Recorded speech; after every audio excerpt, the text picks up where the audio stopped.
الخير، وحشتوني جدا جدا من الفيديو اللي فات. النهارده تجربه بلبن، انا اخر واحده تقريبا هجرب بلبن. النهارده قررت اروح اجرب بلبن، بس النهارده هيبقى اصعب يوم في حياتي. الفيديو ده هيبقى اصعب فيديو عملت علشان الاجواء يا جماعه. الاجواء ما اقولكوش عامله ازاي، انا فاكره بس ان هو عنده زحمه، بس هوريكم مقطع صغير كده من الاجواء اللي انا فيها دلوقتي، وروحوا شوفوا المقطع وتعالوا.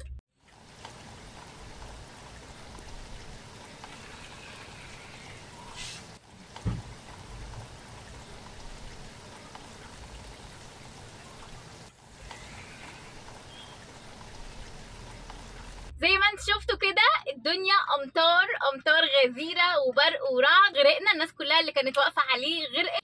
المهم ان انا طلبت اوردر كده صغير مش كبير، علشان انا كنت رايحه اطلب حاجه اسمها اشطوطه، وبصراحه شفتها في فيديو شكلها جامد جدا، بس بصراحه ما لقيتهاش. مش عارفه بقى عشان الزحمه دي فالحاجه خلصت ولا ايه، مش عارفه. انا فعلا اول مره هجربه معاكم. يلا نبدا باول حاجه، بس قبل ما اروح ابدا معاكم وندوق الحاجات الحلوه الجميله دي، تحطوا لايك للفيديو، تشتركوا في القناه وتفعلوا الجرس وشيروا الفيديو لاصحابكم. ويلا نبدا الفيديو باول حاجه، وهي حاجه سخنه عشان البرد اللي احنا فيه ده، وهي ام علي بالقشطه. تعالوا بقى نفتحها ونشوف.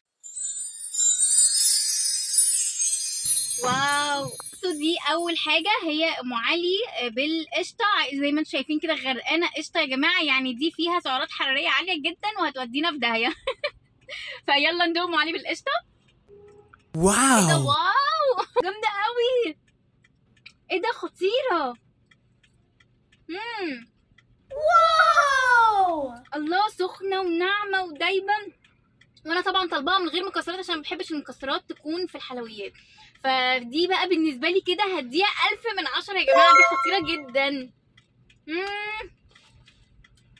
واو، مش عارفه اقول لكم ايه، بس يعني بجد بجد حاجه جامده جدا جدا. عمري ما دقت ام علي بالطعامه دي.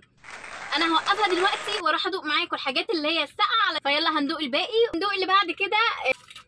زي ما انتم شايفين الشكل عامل ازاي. الناس طالبه كميات يا جماعه، الناس طالبه كميات عنده. انا كنت طالبه حاجه باللوتس وحاجه كده بالمانجا، بس هنعرف بقى ايه اللي بالمانجا وايه اللي باللوتس. تعالوا نشوف اول واحده دي.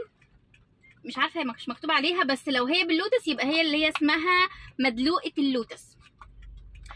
نسيت اقول لكم ان ام علي بكام تقريبا. ام علي ب 40 جنيه. اوكي، ام علي اللي بالقشطه ب 40 جنيه، والمدلوقه اللوتس برضو تقريبا ب 40 جنيه. مش راضيه تتفتح ليه؟ واو. دي مدلوقه اللوتس. تعالوا بقى نكتشف هي فيها ايه. تعالوا ادوق اول طبقه معاكم. ده ايس كريم باللبن، طعمه حلو. عايزه اقول لكم بقي سخن وهو ساقع وعامل كده اكشن يعني. ده بسكوت لوتس وده صوص اللوتس. تعالوا ندوقه. اللي تحت بقى رز بلبن.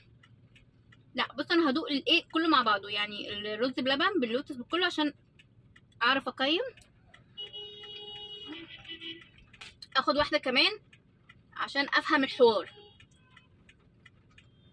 لا ايس كريم ساقع جدا، ورز بلبن مع اللوتس. عايزه اقول لكم يعني اختراع بالنسبه لي بصراحه، اختراع. يعني هو فعلا في شغل مختلف. رز بلبن مش ساده كده، لا رز بلبن فيه حركات. بالنسبه لي يعني مش الواو. الرز بلبن اللي باللوتس، عشاق اللوتس بصراحه هيحبوه مع الايس كريم، وهو ميكس كده غريب جديد. فاهمين يعني، في افتكاسه. فاللي بيحب اللوتس بصراحه هيحبوه. يلا نجرب تالت اختراع من بلبن. يلا هندوق اخر حاجه، وهو رز بلبن بالمانجا ب 35 جنيه من بلبن. رز بلبن بالمانجا بصراحه حاجه جديده واختراع جديد وافتكاسه، فيا رب يعجبني. انا بحب المانجا وبحب تورته المانجا والحاجات بتاعت رمضان الحلوه دي، فمش عارفه رز بلبن مع المانجا هيبقى عامل ازاي. يلا ندوق.